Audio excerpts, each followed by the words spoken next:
There's no feeling more intense than starting over.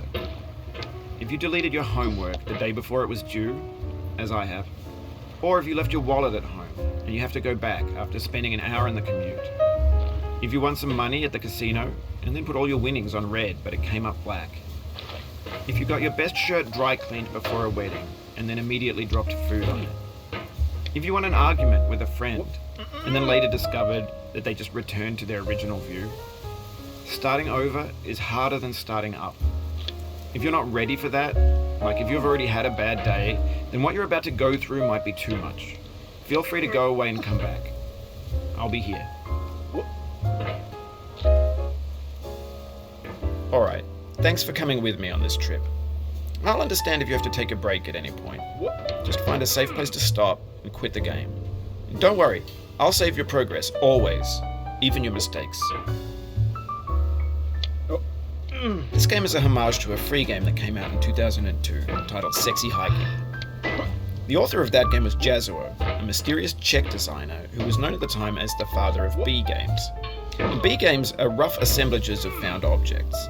Designers slap them together very quickly and freely, and they're often too rough and unfriendly to gain much of a following. They're built more for the joy of building them than as polished products. In a certain way, Sexy Hiking is the perfect embodiment of a B game. It's built almost entirely out of found and recycled parts, and it's one of the most unusual and unfriendly games of its time. In it, your task is simply to drag yourself up a mountain with a hammer. And that act of climbing, in the digital world or in real life, has certain essential properties that give the game its flavor. No amount of forward progress is guaranteed. Some cliffs are too sheer or too slippery. And the player is constantly, unremittingly in danger of falling and losing everything. Anyway, when you start Sexy Hiking, you're standing next to this dead tree that blocks the way to the entire rest of the game. It might take you an hour to get over that tree, and a lot of people never got past it. You prod and you poke at it, exploring the limits of your reach and your strength, trying to find a way up and over. And there's a sense of truth in that lack of compromise. Most obstacles in video game worlds are fake. You can be completely confident in your ability to get through them once you have the correct method or the correct equipment or just by spending enough time. In that sense, every pixelated obstacle in Sexy Hiking is real. The obstacles in Sexy Hiking are unyielding, and that makes the game uniquely frustrating. But I'm not sure Jazzuo intended to make a frustrating game. The frustration is just essential to the act of climbing, and it's authentic to the process of building a game about climbing. A funny thing happened to me as I was building this mountain. I'd have an idea for a new obstacle, and I'd build it, test it, and it would usually turn out to be unreasonably hard. But I couldn't bring myself to make it easier. It already felt like my inability to get past the new obstacle was my fault as a player rather than as a builder. Imaginary mountains build themselves from our efforts to climb them, and it's our repeated attempts to reach the summit that turns those mountains into something real.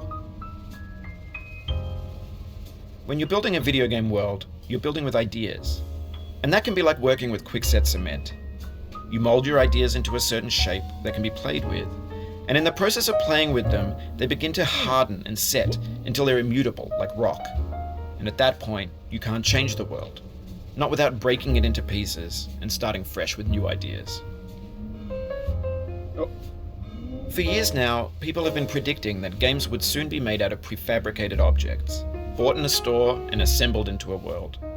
And for the most part, that hasn't happened, because the objects in the stores are trash. I don't mean they look bad or that they're badly made, although a lot of them are. I mean they're trash in the way that food becomes trash as soon as you put it in the sink. Things are made to be consumed and used in a certain context, and once the moment is gone, they transform into garbage. In the context of technology, those moments pass by in seconds. Over time, we've poured more and more refuse into this vast digital landfill that we call the internet. It now vastly outnumbers and outweighs the things that are fresh and untainted and unused. When everything around us is cultural trash, trash becomes the new medium, the lingua franca of the digital age. And you can build culture out of trash. But only trash culture. B games, B movies, B music, B philosophy. Maybe this is what digital culture is. A monstrous mountain of trash, the ash heap of creativity's fountain. A landfill with everything we ever thought of in it. Grand, infinite, and unsorted. There's 3D models of breakfast, Gen X's fanfic novels, scan magazines, green screen Shia LaBeouf, banned snuff scenes on LiveLeak. Facebook's got lifelike bots with unbranded adverts and candid shots of Kanye and Taylor Swift mashups, car crash epic failed GIFs, Russian dashcam vids, discussions of McRibs, discarded, forgotten, unrecycled, muddled, rotten, untitled. Everything's fresh for about 6 seconds, until some newer thing beckons, and we hit refresh. And there's years of persevering, disappearing into the pile, out of style, out of sight. In this context, it's tempting to make friendly content that's gentle, that lets you churn through it but not earn it. Why make something demanding if it just gets piled up in the landfill, filed in with the bland things? No. When games were new, they wanted a lot from you. Daunting you, taunting you, resetting and delaying you. Players played stoically. Now everyone's turned off by that. They want to burn through it quickly, a quick fix for the fickle, some tricks for the clicks of the feckless. But that's not you, you're an acrobat. You could swallow a baseball bat. Now I know, most likely you're watching this on YouTube or Twitch, while some dude with 10 million views does it for you. Like a baby bird being fed chewed up food. That's culture too.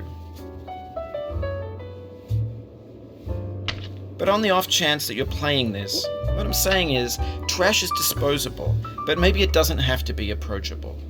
What's the feeling like? Are you stressed? I guess you don't hate it if you got this far, feeling frustrated. It's underrated.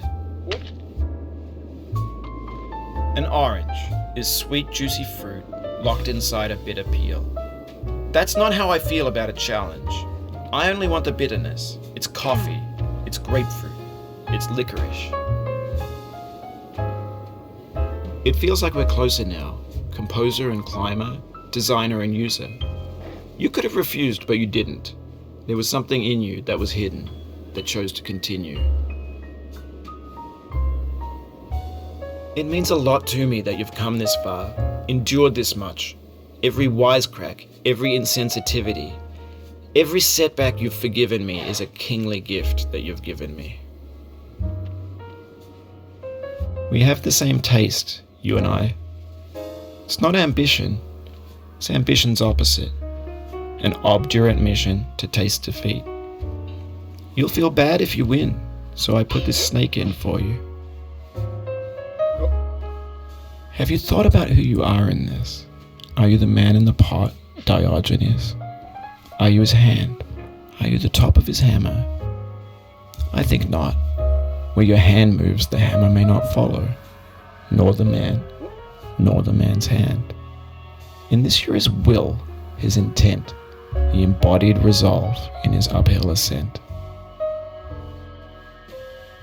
Now, you've conquered the ice cliff, the platforms, the church, and the rectory. The living room and the factory, the playground, the construction site, the granite rocks, and the lakeside. You've learned to hike. There's no way left to go but up, and in a moment I'll shut up. But let me say, I'm glad you came.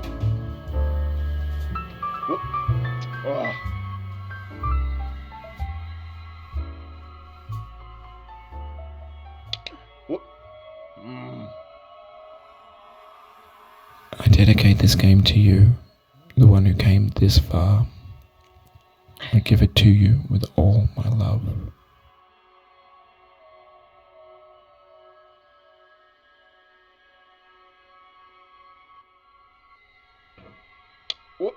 Oh.